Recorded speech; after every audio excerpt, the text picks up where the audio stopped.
એ પહેલા પ્રભુને મનાવવા તો પડે ને કે પ્રભુ અમારા આંગણે આવો તો અમને ગમે. આ મહિલાઓ તૈયાર છે પ્રભુને આવકારવા. ઉમંગ છે, ઉત્સાહ છે, ભગવાનનું મોઢા પર નામ છે. શું નામ છે આપનું? ભગવાનની 147મી રથયાત્રા 148ની રથયાત્રા આજે અમને અહીંયા આવીને એવું લાગે છે કે જાણે આજે અમે દિવાળી મનાવી રહ્યા છે. અમને ખૂબ ખૂબ ખૂબ ખૂબ ખૂબ આનંદ થાય છે અને અમારું ભજન મંડળ સદાય અહીંયા વર્ષ રહે છે. અમને ખૂબ ખૂબ આનંદ થાય છે. જય રણછોડ. ભગવાન આજે તમને મળવા ખુદ આવશે. કેવી લાગણી? અમને ખૂબ ખૂબ આનંદ છે અને બહુ જ લાગણી છે. જાણે એમ જ થાય કે અમારા ઘેર દિવાળી આવી ગઈ અને અમને એટલો આનંદ છે કે ના પૂછો વાત કે આમ જાણે આનંદનો પાર નહીં.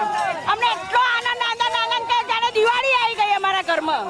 બહુ જ અમને બહુ આનંદ છે. અમારે બહુ આનંદ છે અને મોસાળો આવે છે. અમે દરવાજા આનંદ છે. અમને તો એટલો ઉત્સાહ છે અને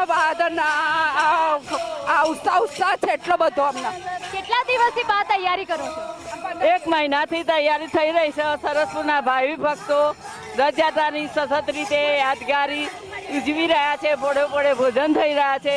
આજે ભગવાન જગન્નાથજી સરસપુરમાં મોસાળમાં આવે છે એનો આનંદ આખા સરસપુરનો છે અને હૃદય સમ્રાટની ઉજવણી ખૂબ ભારે બહાદુરથી થઈ રહી છે. આજે ભગવાન ખુદ આપના દ્વાર આવશે. કેવું લાગે છે? ભગવાન ખુદ અમારા દ્વારે આવે છે. આજે 148મી રથયાત્રા છે.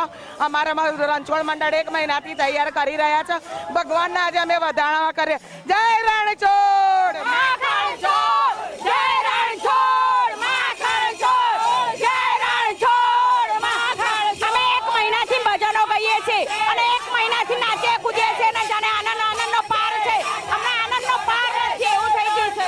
તો જોયું, આ શક્તિ હોય, આ શ્રદ્ધા હોય, જ્યારે પ્રભુ ખુદ દ્વાર પર પધારવાના હોય.